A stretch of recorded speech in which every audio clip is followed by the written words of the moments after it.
art is a really important way of setting an agenda for what we are trying to move towards as a society, but it's also a great organizing tool. It gets people excited. It brings people together. And so art can be strategic, just as our political strategy can be far more artistic.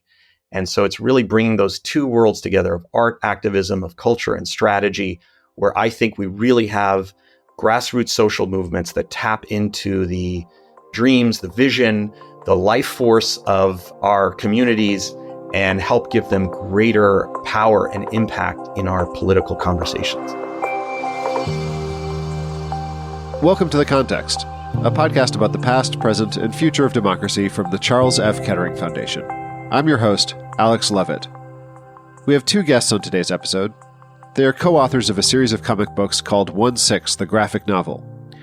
1/6 is speculative fiction about a world in which the violent protests at the U.S. Capitol on January 6, 2021 succeeded in their goal of overthrowing the results of the 2020 presidential election. As you'll hear in this interview, it's also an attempt to use art, in this case the graphic panel format of comics, to address deep concerns about democracy. The two co-authors of 1/6 have impressive resumes, including a broad range of work and accomplishments. Alan Jenkins is a professor of practice at Harvard Law School. He's also been the co-founder and previous president of a social justice communications lab called Opportunity Agenda, director of human rights at the Ford Foundation, and associate counsel at the NAACP Legal Defense Fund. Gan Golan is an artist, cultural strategist, and best-selling author. He's organized for major protests, including Occupy Wall Street and the People's Climate March, and he's also the co-creator of the Climate Clock. To help introduce this conversation, I have a Kettering Foundation colleague joining me, Joni Doherty, the Senior Program Officer for Democracy and the Arts. Joni has worked as a studio artist and as an American Studies professor. Since joining Kettering's staff in 2015, she's led a series of research projects with libraries, museums, and humanities councils. And now, at the head of the Foundation's focus area in democracy and the arts, she's exploring the power of artistic expression to affirm and advance democracy. Joni, thanks for joining me to help introduce this conversation. I'm delighted. So first of all, let me just ask about this focus area that you lead at Kettering called Democracy and the Arts. These are two ideas that might not be connected in a lot of listeners' minds. Can you just describe how the Foundation sees these connections? What's the relationship between arts and democracy? Well, I agree with you that it does seem like an unusual pair, and especially because democracy is such a big idea and it can seem so abstract or even totally irrelevant to our day-to-day lives. Art is needed for democracy because art is so concrete. It's physical, it's tangible, it appeals to the senses. It includes ideas, but it brings to ideas emotion, that concreteness of everyday experience. So art that is understood in that way can really enhance our capacity to affirm and advance democracy. It speaks to individual freedom, to fairness, belonging. Democracy needs the arts to bring the human part of ourselves to what might be an abstract idea. You're talking there about the power of art to influence understanding and behavior, and that's a power that can be used for democracy as well as for other purposes. Other forms of communication also influence understanding and behavior. For example, most people wouldn't consider a campaign speech to be art, but it's obviously an attempt to influence how people interact in a democracy. Is there something unique about art? Does art stand apart from other forms of communication? It is true that the arts can embody reprehensible emotions and ideas as well as our aspirational democratic ideals. So art in and of itself is not intrinsically ethical. So I'm not saying that all art is democratic. There are certain forms of art, certain kinds of expression, certain content that would advance democracy. The other thing I would say is that the difference between straightforward communication with the aim of convincing or persuading is very different from the arts. The arts are an expression of our imagination, of creativity, rather than narrowing down to a particular position. art opens things up so that we can consider other points of view, think about things in a way that we might not have ever imagined until that experience with a particular art form. So a symbol can convey, in some sense, a fact. This is how things are. But what art forms ask us to do is to enter into a relationship with a feeling or an idea in ways that cause us to ask questions or wonder about things. So I see the kind of rhetorical example that you gave is very different from an art that has that kind of openness to it. Art sometimes can be used for propaganda, but I would not say that that is a democratic art form or even an ethical art form. We've been using this word art, and that's a word for a lot of people brings to mind paintings and museums, other kind of high culture forms of artistic expression. And on the other hand, there are popular culture genres, popular movies, the subject of this episode, a comic book. Is there a distinction in your mind between these categories? Is there a difference in the role that high art can play in supporting democracy as opposed to popular culture? When I described the arts in the beginning, I was talking about a kind of language that appeals to the senses.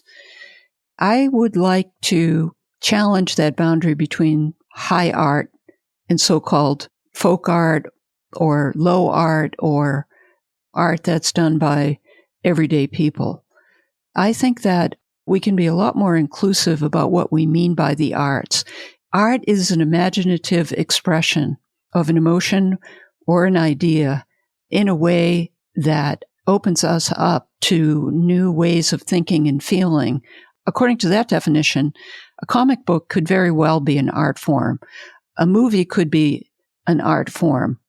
When I think of popular culture, it can be fun, and it's something I enjoy very much. But I think of popular culture as primarily entertainment motivated. And I think that using the senses to explore and express essential questions that humans engage with as we try to figure out how to live together, using the senses, that can be an art. That really expands the idea of art. And it's not something that only is done by professionals in exclusive places. So the interview people are about to hear with Alan Jenkins and Gan Golan is about, as you said, a particular art form, a comic book, an exercise in speculative fiction. So can you describe a little bit about how you see this as a particular example of the arts supporting democracy? Yes, I definitely think that 1/6 not only speaks to democracy, but is essentially a democratic art form. And that's because it is something that you don't have to have specialized knowledge in order to engage with.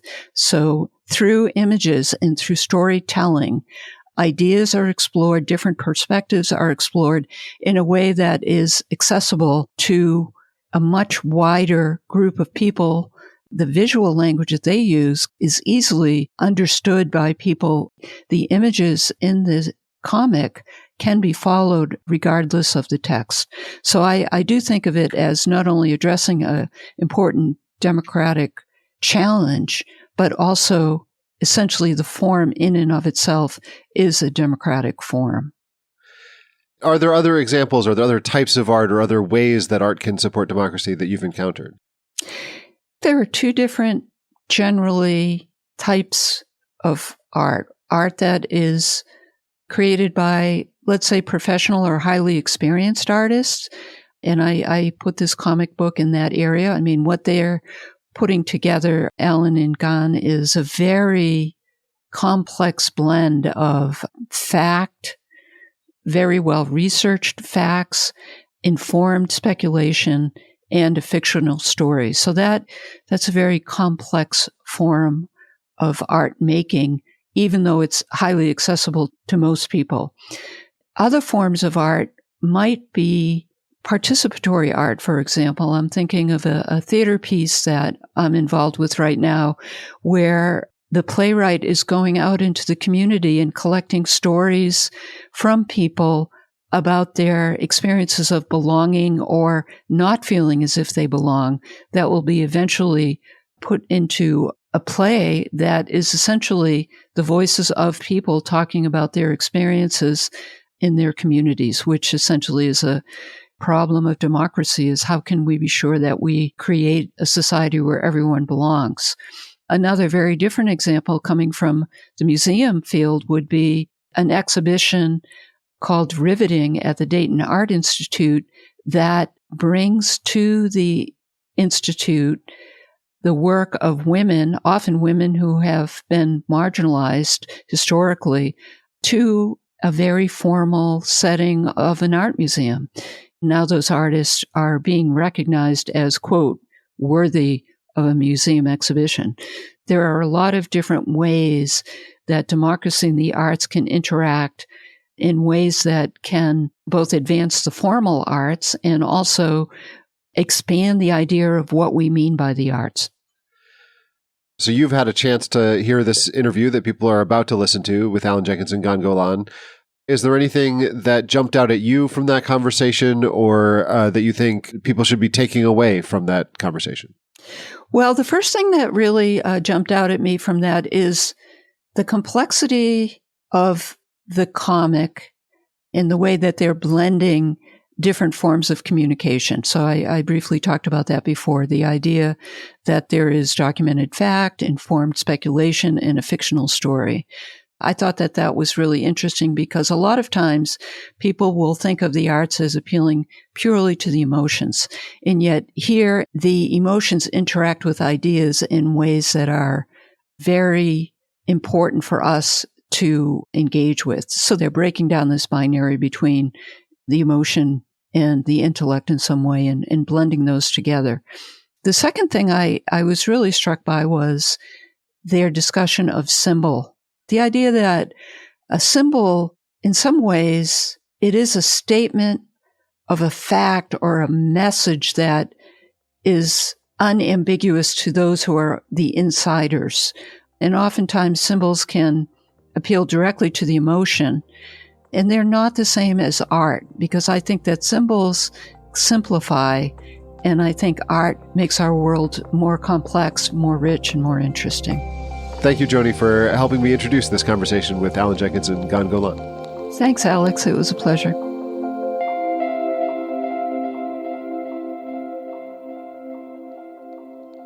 Alan Jenkins and Gan Golan, welcome to The Context. Thank you. Thanks for having us. So the fundamental topic of this conversation is going to be the series of comic books that the two of you are writing, entitled 1/6. It's a dystopian alternative future of what the U.S. might have looked like if the January 6th, 2021 protests had succeeded in overturning Joe Biden's legitimate election victory. And I want to have a broader conversation with you guys about cultural narratives and the role of art in political movements. But let's start with 1/6 and the obvious question. Alan, I'll start with you. Why did you decide to write a comic book on this topic? What audiences are you trying to reach, and what impact do you hope to have? The first point is democracy is the most important value that we share as a society. The idea that we all have a voice that counts and that is an equal voice, irrespective of wealth or race or other parts of who we are, and that we're a multicultural democracy. And so when I watched the events of January 6th, 2021, not just the physical attack on the Capitol, but the intimidation of election officials and threatening the life of the vice president, the fake elector scheme, it really shook me to my core. And even though it was unsuccessful on that day, it was clear to me that the forces that generated the insurrection, the authoritarianism, the disinformation, the bigotry, anti-Semitism, and white supremacy that fueled a lot of the attack were very much still with us. And that a lot of those forces were trying to retell the story, right? To promote false narratives around the insurrection, that it either didn't happen or was perpetrated by other people rather than the insurrectionists themselves. I knew that those forces were going to stick around and that we had to speak out and ring the alarm. And so I'm a law professor, and so I could have written a law review article that would have been read by tens of people. But it struck me that there were some other ways to tell that story that could reach a broader audience. And I've always been a comic book head since I was a kid. And I know the power of comic book storytelling to move hearts, minds, and sometimes policy. But I didn't know how to do it. And so I reached out to Gan, with whom I've collaborated on other efforts. And he brought just a whole wealth of strategy and artistic talent to the enterprise. And we were off. How'd you guys meet? How did you first start working together? Well, actually, Alan has been involved in supporting artists coming together to have a greater voice in our political conversation for a number of years. And so when he was the head of the Opportunity Agenda along with Betsy Richards, he organized an event called Creative Change. I met him there, and I realized that not only was he the head of this significant nonprofit, he was also a comic book nerd himself, self-admitted. And so we really bonded over that, and we're looking for different projects we could work on together that brought all of these elements into one, the social justice concerns together with really great, fun storytelling for a pop culture audience. And so when Alan, fast forward many years later, came to me with this idea for a graphic novel with the premise that what would have happened had the insurrection succeeded, I immediately said yes. Despite how many other things were on my plate at the time, I knew that this was a really important story to tell and had a great narrative hook that we could make really exciting just as a comic book. And so we were off to the races, and we immediately began to dig in to the key issue here, which is that the insurrection on January 6th is still happening. While they failed on that day, the forces that were organized on the National Mall, supported by certain members of Congress, as well as a number of very large network of donors and institutions, that was simply a dress rehearsal for what might be to come. And so in telling this story, which might be speculative fiction, we were able to actually preview what might have happened had they succeeded, but really talk about the vision of the future that many of these interests are trying to implement for the entire country and are still trying. And that is a combination of many different things. There are definitely white supremacist groups involved. There are groups that do not believe in democracy itself, and a whole set of other interests that, are a genuine threat to our democratic institutions. And so we're writing an adventure story, but we also wanted to ask the big questions about what country do we want to become, and the fact that we're sitting at the crossroads right now. So, Gan, I want to ask you, a lot of your career before the 1/6 project, and including the 1/6 project, it kind of straddles the boundary between traditional organizing and artistic expression. So, for example, you're helping to organize a climate march, and then you're also helping to produce art that symbolizes the concerns of the movement. And then, of course, the art helps with the organizing. How do you think about the role of art in political movements? What can art accomplish that a journalistic investigation or a campaign speech can't? That is a great question. And if we look back at all of the social movements throughout history that fought for greater equality, justice, dignity for all people, you can see that artists and art was very central to the movement itself, and not just in terms of communicating to the public the concerns of these movements, but in the actual internal organizing.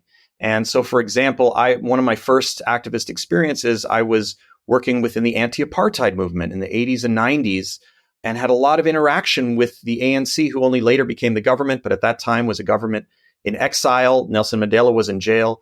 And they showed us how important it was that the dances and singing and marches you see on the street were actually a way in which they were organizing people, and then drawing more media to tell their story and getting the world to pay attention. So the art is a form of communication. It can point out what's wrong with the current system. It can also paint a vision of the system that we want to have, of the world that we're fighting for, in a way that journalism can't, or academics can't do as easily. And so the art is a really important way of setting an agenda for what we are trying to move towards as a society, but it's also a great organizing tool. It gets people excited. It brings people together. And so since those early experiences, I've always seen that art can be strategic, just as our political strategy can be far more artistic. And so it's really bringing those two worlds together of art activism, of culture and strategy, where I think we really have grassroots social movements that tap into the dreams, the vision, the life force of our communities and help give them greater power and impact in our political conversations. And so that's where I like to live. I also think it's a really effective part of how we create a world that brings greater justice and dignity to everyone. I would just add that in addition to the power and the history that Gan's discussed, culture and art, and particularly pop culture, are among the few vehicles we have left as a society for reaching a broad and diverse audience. And here I mean ideologically diverse, diverse in terms of partisan affiliation as well as demographics.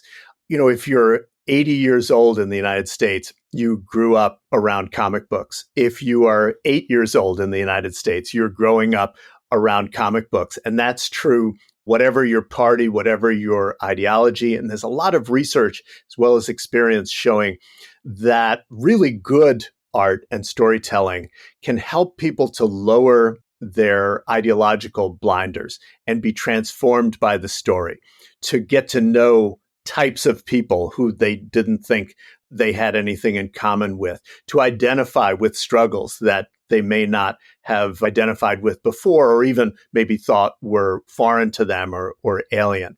And so picking comic books as a pop culture vehicle spoke to our shared love of comic books, but also was really a strategy for reaching new audiences.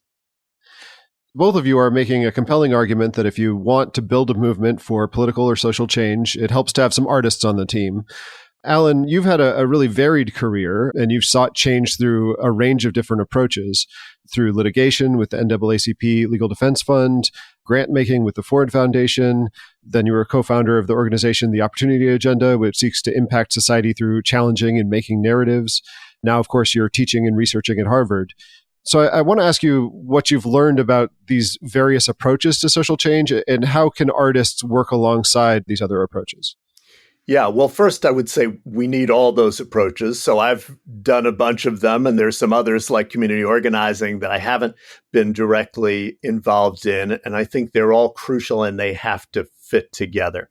So, one of the reasons why I co-founded the Opportunity Agenda, which is a social justice communication lab, is because I saw that we as social justice movements were not taking communications seriously as a change strategy, at least at that point. This is about 18 years ago that we founded the organization. And so, for example, as a civil rights lawyer, which I had been in the past, we would win a lawsuit and then it would be overturned by a ballot initiative. Thank you, California, because the public were not with us and we hadn't brought them along with us. Or at the Ford Foundation, I would sometimes fund cutting edge research on problems and solutions, and it would gather dust on the shelf because we hadn't created or insisted upon a communication strategy. And often reports would be written and communicated in language that only 10 people could understand with the same degrees and the same, ideology. And so it seemed to me that we needed to complement those strategies with compelling storytelling. And to get, Alex, to your point about the role of artists, as Gan noted, one important realization for me as a lawyer was artists are social justice leaders, or at least many of them are. And so rather than thinking about them as I had as, well, how can they help our movement? People like Gan are at the cutting edge of movements for social change. And historically, that's true. So if we look back, and think about Sidney Poitier or Marian Anderson or, Marvin Gaye, so many of those artists, or, Muhammad Ali as a sports figure, inherently a cultural leader. Those people were activists on their own, as was, Nina Simone, for example, and they were entertainers. And if their entertainment had not been compelling, their impact would have been significantly muted or vitiated. And so the other lesson is to step back and let artists be artists, not to have lawyers and advocates telling them how to create art, because that never goes well. So a lot of the ideas that you've explored in your careers, both of you, are abstract concepts that can be difficult to understand. So Gan, you've done work about climate change, economic inequality. Alan, you've done work about human rights, racial justice. And obviously in 1.6, you're writing about democracy. All of these are very important ideas, but they can be difficult for people to wrap their heads around and identify with on an emotional level. How do you think about art and narrative making as tools for getting people engaged in these kinds of issues? Well, you're absolutely right. When we talk about deep systemic issues, the bigger, larger structures that our lives are dependent on, whether it's our energy system or our governmental system or our decision-making system, those things can seem very remote to people and very separate from our daily lives. And yet they determine really the world in which we exist. And so how do you bring that into people's view in a way that feels tangible and compelling so people understand what really is at stake, and really calling people to be much more active participants in shaping those things. So it's not just the usual suspects, the special interests, the wealthy and the powerful who get to make all these decisions.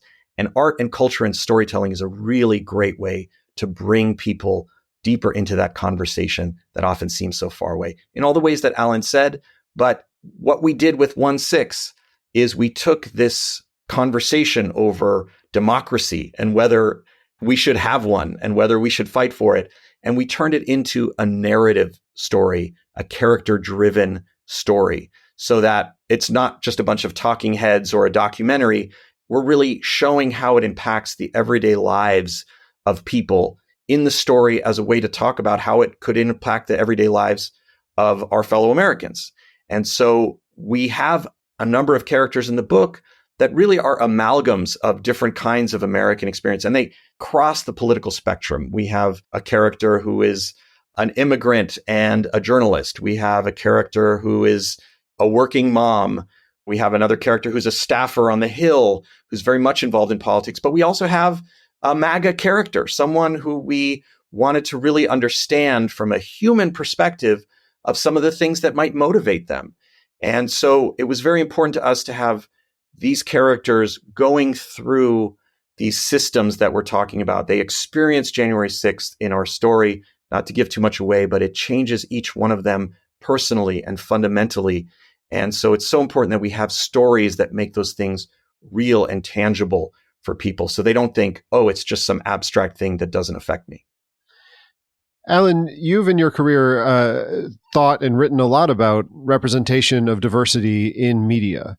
So as Gan is saying, the 1.6 comics, I assume, kind of intentionally have this diversity of racial diversity, diversity of experiences, diversity of perspectives included in the book. And I'm wondering what conversations went into that, and also the decision to include the MAGA character. Why was it important to include that perspective as well? Gan and I spent a lot of time in the planning of 1.6 really charting out, number one, that this had to be a character-driven story, that if it was just relating the facts of January 6th or what would have happened, it would just be an illustrated version of the House Select Committee report, which nobody would want to look at. Then we went to, okay, how can we represent different segments, not only different racial and ethnic groups and people with different relationships to America, but also different perspective, different walks of life. In particular, very quickly, we decided that one of our characters should be somebody who had voted for President Trump in 2016, who had come to the Capitol because he told them to, but also to support his son, who is also a lesser character in the story, and who experienced loss and questioning. Did I do the right thing? Was it worth it? And that empathy for all of these characters had to be a part of our approach. That I tell my students, no one ever convinced another person who they did not first seek to understand and to put themselves in that person's shoes. And it's been crucial. I'll tell you a quick story. It's my favorite story, and I can't stop talking about it, from our adventures in with 1.6, the graphic novel. I was at Baltimore Comic-Con, and this gentleman walked up to me with his son, and he said, "Hey, this looks really interesting, this book. Where'd you get the idea? Were you there? Who did you talk to?" And I said, "Well, I wasn't there, but talked to a lot of people." He said, "Oh, I was there. And I said, really? What were you doing there? He said, well, President Trump told us to come, so I came. And so, Alex, at this point, I'm kind of looking around for the emergency exits and, what's going to happen. But we talked for a long time, like 20 minutes. And he took out his phone and he showed me photos of himself at the insurrection on January 6th with mayhem behind him. And he kept saying, I don't usually tell people this. And I'm thinking, dude, we just met a few minutes ago. But he said that he went down the QAnon rabbit hole. That's the way he described it. And he went to the ellipse. President Trump said to go to the Capitol. He went to the Capitol. People started breaking into the Capitol. He was about to do so. And a woman who had come down with him on the bus said, you've got a kid. I've got kids at home. I don't think we should go in there. And he said the fever broke in terms of breaking into the Capitol. So we talked for a long time about QAnon and politics and a lot of stuff. And then he bought a copy of the comic book and he left. And I thought, man, I hope he doesn't read this thing. I don't know if he really fully understands the implications. And then he came back. I thought, ruh-roh, what's going to happen? And he said, can you sign this? And I signed it and he was off. And to me, it's my favorite story because there's no other circumstance in which an insurrectionist and I would have had a 20-minute conversation that was civil, that was friendly, in which we talked about our shared interests, but we also talked about this fundamental question of January 6th and the election and who was right and who was wrong. And I don't know if I convinced him, but we convinced each other of our shared humanity, which I think is crucial. It's very hard to demonize someone who you understand. And to me, that speaks to the power of pop culture generally, and specifically of the 1/6 series. Yeah, I think that's a great story of kind of a human connection that could only happen through art. That if you'd approached that guy with the select committee, the 800-page select committee report, presumably that interaction would not have gone the same way. You're saying that you wanted the comic book to be more than just a visual description of that report, and it is, but it's also evident how much work and research went into getting the facts right. The second issue of the series has a system where the borders around the panels indicate whether what's depicted is documented fact, informed speculation, or part of the fictional story. Can you talk about some of the research that went into this book, and why was it important to get the facts right? Yeah, well, I can start with the research, and Gan may have more to say about the why. So first of all, shout out to my two research assistants, Emily Miller and Jennifer Jiang, who spent countless hours fact-checking what happened on January 6th, what happened leading up to it.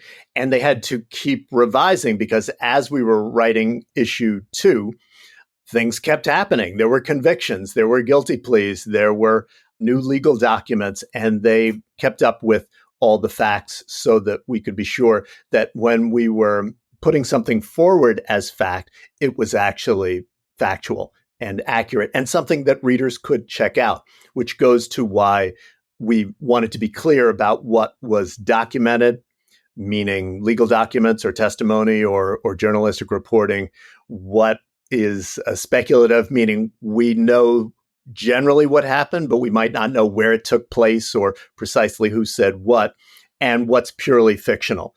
Because part of the story of 1/6 is the harm of misinformation and disinformation. And we wanted to make sure that we were separating documented incidents from fiction.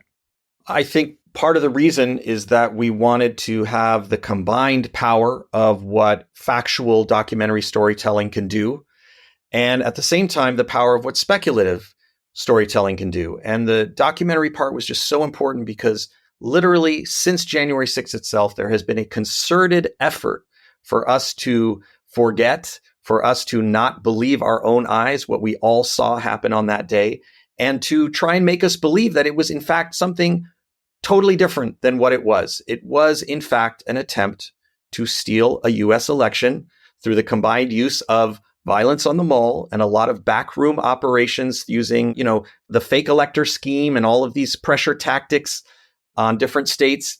And that is the heart of what was happening there. And now we've been told since then it was just a tourist outing that got sort of out of hand. And, everyone's making a big deal out of this precisely so that we let down our guard. So we don't really recognize the severity of the threat of what happened on that day and the ongoing threat. And so it was very important just to get the facts right so that people could not forget. And it was Trump himself who said on that day, "Remember this day forever."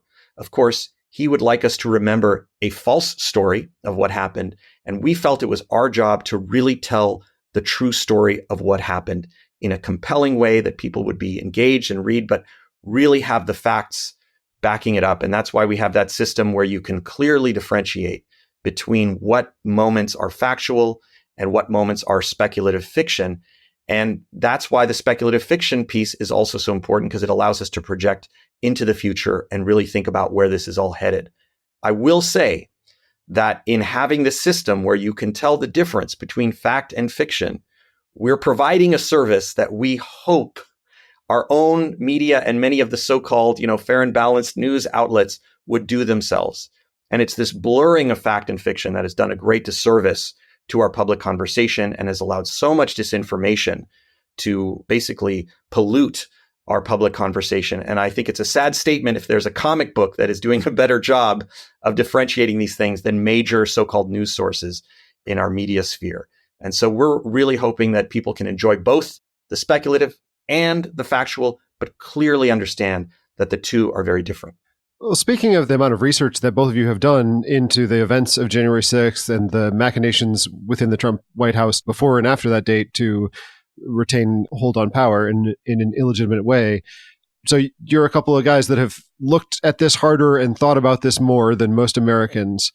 How close do you think we came to a more serious disruption of American democracy on January 6th?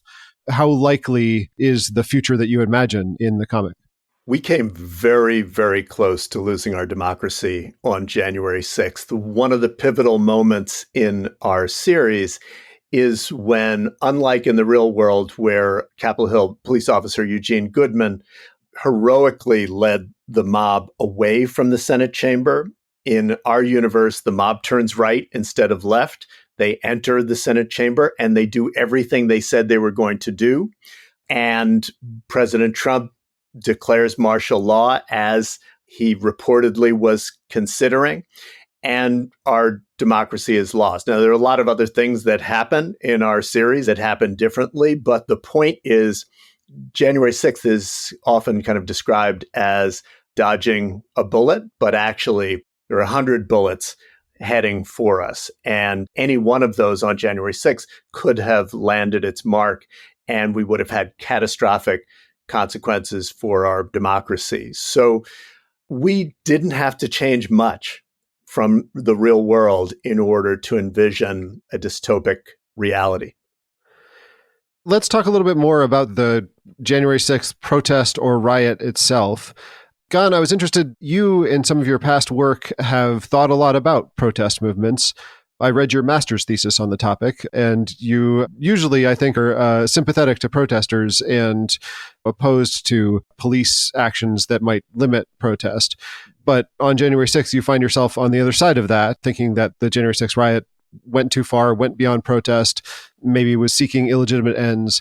Can you help our audience think about what types of protests are legitimate and need to be permitted, and what types, like perhaps January 6th, need to be prevented? Yeah, and thank you for reading my master's thesis. I think you're one of the few who have, so I deeply appreciate that. But legitimate protest is a cornerstone of our democracy. It is absolutely essential for the health of our public conversation, for the health of our institutions. But I think what we saw on January 6th was something very different. Let's keep in mind that there was a lot of conversation beforehand on the internet, we now know, about preparing to make this a violent event. And we know that there was, in fact, a quick reaction force right across the river that was ready to jump into action, which was a hotel room filled with high power weaponry in the event, as many insurrectionists hoped, that Trump would declare the Insurrection Act and effectively deputize many of these militia members that were present with the ability to use force. And so this was way beyond what we would see as nonviolent protest, which is really the tradition that I come from and that has brought so many social justice concerns into our institutions, the plan for January 6th was quite different. And remember that Trump famously said to remove all the magnetrons, all the security kinds of enforcement that you normally see at a protest in DC on the Mall, so that we really don't know how many people in the insurrection itself were armed. And I think what this underscores is also the incredible double standard that we have. When there were Black Lives Matter protests that were planned for DC, we saw a total militarization of the mall and surrounding areas where you had Capitol Police and other forces literally standing guard, making sure that no one even got close.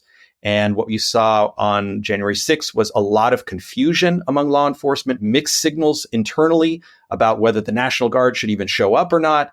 And I think we just have to name what's going on here, which is that a lot of these double standards around who faces the power of law enforcement or the power of the state surrounds not only the issues that they're fighting for, but around issues of race, and that there is a way in which white violence or threats that are coming from groups that are predominantly white are just not taken as seriously. And so DC, the Capitol Police, many other law enforcement were really unprepared for what happened on January 6th, despite many of them being aware, having been given briefs from the FBI, that there was some serious violence that was being planned. So however people feel about protest or not protesting, the issue of, is everyone equal before the law? Does everyone get the same fair treatment? That was very present on January 6th when we saw a predominantly white crowd literally bypass and crash through so many security forces that were supposed to be there, enter into the Capitol, ransack the place, make death threats to elected representatives. This is a far different kind of event that, part of it might have been legitimate protest, and there were a lot of people outside, I think, with that in mind, but there were other groups within there that had a much different goal for that day. So that's the most important critique to make of the January 6th insurrection, is the way that it was violent and seeking to use violence to achieve political ends. I'd also like to invite you guys to make an aesthetic critique of the January 6th protest. Like any protest movement, there was a lot of imagery used in that movement. The so-called QAnon shaman wasn't dressed like that for tactical reasons. Or to pick a darker example, the noose that was hung outside the Capitol building, is that art? Was that a weapon that was a threat to be used? Was it both? You guys have thought more about this, both because you're attuned to the power of imagery, but also because in the 1/6 comic, you had to kind of extend the aesthetic of January 6th and imagine, what it would have looked like further into the future. For example, there's an image in that first issue of a Confederate flag being hung behind Abraham Lincoln in the Lincoln Memorial. What do you make of the way that imagery was used in the January 6th protest itself? Well, now that I know about Gan's master's thesis, I want to hear what he has to say about this, but I'll just start briefly by saying that if you look at the imagery on January 6th, at the ellipse and then at the Capitol, it tells us a huge amount of what those anti-democratic and racist, often, forces are about. So the horrendous Camp Auschwitz t-shirt that we saw on one of the protesters, the use of a gallows, which from what we can tell is a working gallows, and it makes an appearance in our comic book, which is both a death threat and a throwback to America's lynching legacy, which of course was a white supremacist legacy. The use of the Confederate flag, which similarly is part of our nation's white supremacist past and pro-slavery past. The blending of Christian nationalism and white nationalism and the threat to democracy, the equating on many signs of former President Trump and Jesus Christ, which is a remarkable statement to see from Christians, but really from anyone.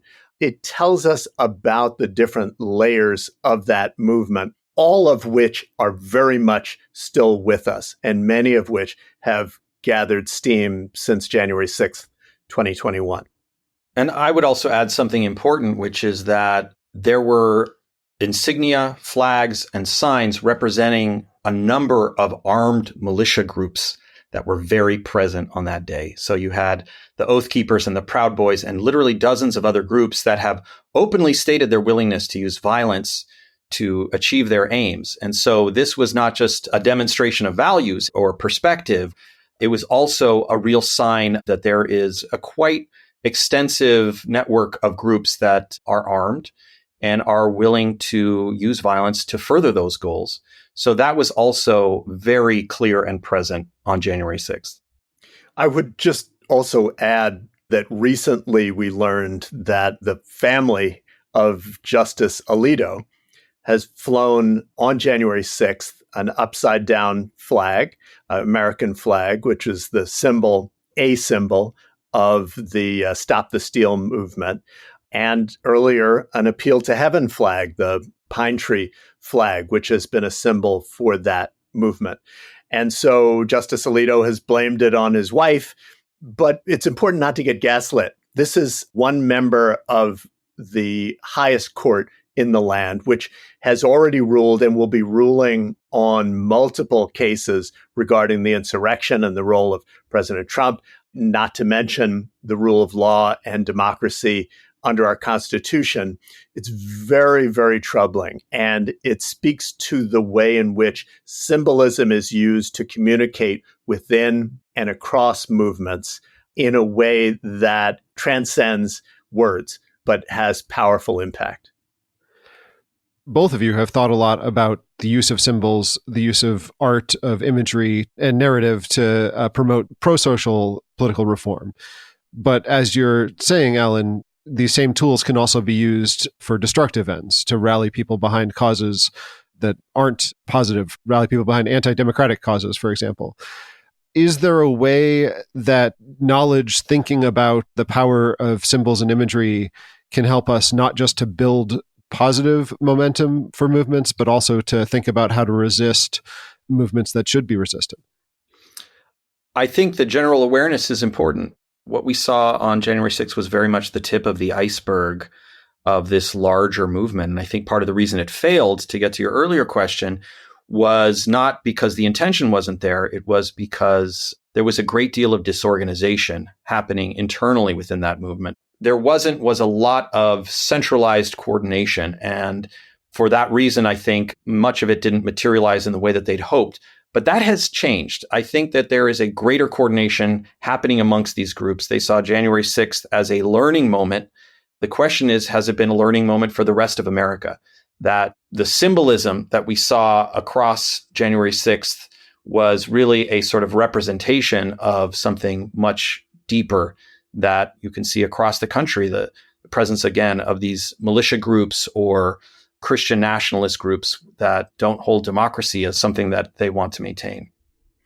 I think it's important for all of us to have some cultural and artistic fluency so that we recognize the values and the aims behind symbolism and art, both in terms of a force for good and where it potentially represents a threat or anti-Semitism or racism or Islamophobia. You know, the burning cross is a cultural symbol used by the Ku Klux Klan. It was actually born in the film A Birth of a Nation by D.W. Griffith. So the Klan had never used that symbol before it appeared in that, at the time, extremely popular film around the turn of the last century. And it's become a cultural tool, a weapon, a symbol of intimidation. As part of the comic book series, we've partnered with Western State Center, an amazing pro-democracy and anti-bigotry organization that's headquartered in Portland. And we've created together an education and action guide that goes along free with the comic book and that helps, for example, parents or parishioners, congregants, and others in communities to recognize when the symbols of hate and white nationalism start to pop up in their communities and specific actions that they can take in response. So that cultural fluency is really important. It's part of the vigilance that all of us need to employ to protect our democracy. The comic medium has often been associated with the superhero genre. It's also shaped a lot of popular movies and television shows in recent years. Superheroes come in for some cultural criticism by folks who argue that this kind of individual power fantasy about supernatural abilities, it distracts us from the actual work of collective action that we need to address pressing issues like democratic backsliding, enduring prejudices, climate change. Spider-Man can't save us from those. There's no superheroes in 1/6, although, Gan, your earlier graphic novel, The Adventures of Unemployed Man, does use the kind of superheroes as a metaphor to explore the causes and consequences of the 2008 economic crisis. You guys are both comics fans. What do you think of this cultural critique of superheroes? Can superheroes be a force for social justice in reality as well as in Metropolis and Gotham? I think they absolutely can be, and they don't necessarily have to be wearing capes and tights and everything else. I mean, I think a lot of those stories are about trying to find our power and fighting against tremendous odds. And I think a lot of that applies to the situation we find ourselves in and will find ourselves in, perhaps, depending on the outcome of the election. So I think those are places where people might draw a sense of strength from. But I would also not reduce all comic books to superheroes. That's often how they're known in popular culture. But in fact, you can tell any kind of story through this beautiful medium, as we've seen. And there are stories of not just individual heroism, but stories of, mass uprisings for greater equality and justice. The comic book about Martin Luther King and the Montgomery bus boycott, for example, was turned into comic book form and translated into 15 different languages. And those found themselves into the hands of activists during the Arab Spring, who used that very much as an influence for their own nonviolent civil resistance. And so our story is about individuals, but it is also about individuals coming together and building, we don't want to give too much away, but the kind of mass resistance to authoritarianism that hopefully we will not need, but we need to seriously consider, because democracies are not always protected simply by the institutions they've created, especially when they're under a very strategically designed assault to undermine those institutions. And once again, the greatest backup is always the people. And we all need to look to ourselves as being those superheroes, as being the people who need to come together and actually defend our democracy and not just rely on our institutions to do the job for us. And so our story isn't just a grim dystopian tale of what could go wrong. It's also a story of everyday people rising up and a story of hope and about what we might do if we are faced with some of these worst case scenarios. Can I defend superheroes for a second? Please. So a couple of things. One is Spider-Man, right? Spider-Man's motto is, with great power comes great responsibility. That's the fundament of the notion of human rights. That if you're powerful, that doesn't mean that you get to trample over and oppress other people. It means you have a greater responsibility to protect the vulnerable, to do the right thing, to act responsibly. And so I think for sure, many comic books, though not all, promote the idea of the individual who will save us.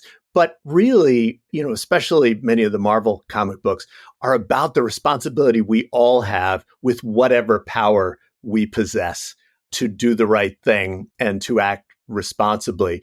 And, in addition to the tradition that Gan has mentioned, there's a long tradition of superhero comic books upholding democracy and fighting bigotry. The first issue of Captain America, he's socking Adolf Hitler in the jaw. This is months before the U.S. entered World War II, and in an era where there was much debate over whether Hitler was the hero of the story, as some like Charles Lindbergh at the time, the aviator, were arguing. Superman fought the Ku Klux Klan. The Black Panther fought the Ku Klux Klan. Wonder Woman fought the patriarchy as well as the Nazis. And there's much, much more right up to the present day.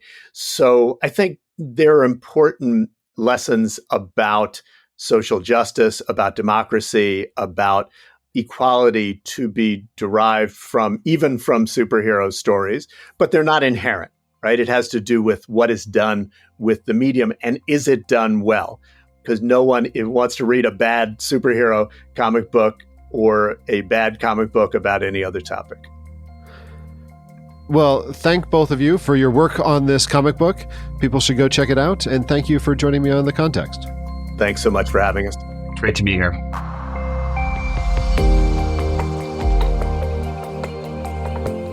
The Context is a production of the Charles F. Kettering Foundation.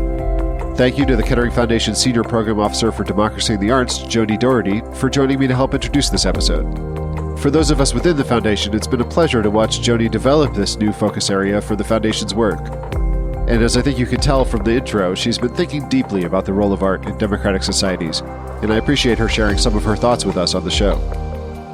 If you enjoy the show, please leave a rating or review at Apple Podcasts or wherever you listen, or tell a friend about us.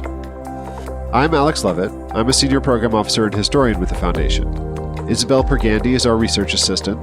George Drake Jr. is our Episode Producer. Melinda Gilmore is our Director of Communications. Visit kettering.org to learn more about the Kettering Foundation or to subscribe to our newsletter. If you have questions or comments about the show, drop us a note. Our email is thecontext@kettering.org. We'll be back in this feed in 2 weeks with another conversation about democracy.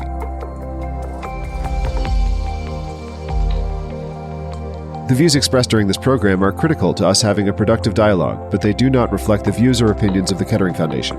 The Foundation's broadcast and related promotional activities should not be construed as an endorsement of its content. The Foundation hereby disclaims liability to any party for direct, indirect, implied, punitive, special, incidental, or other consequential damages that may arise in connection with this broadcast, which is provided as is and without warranties.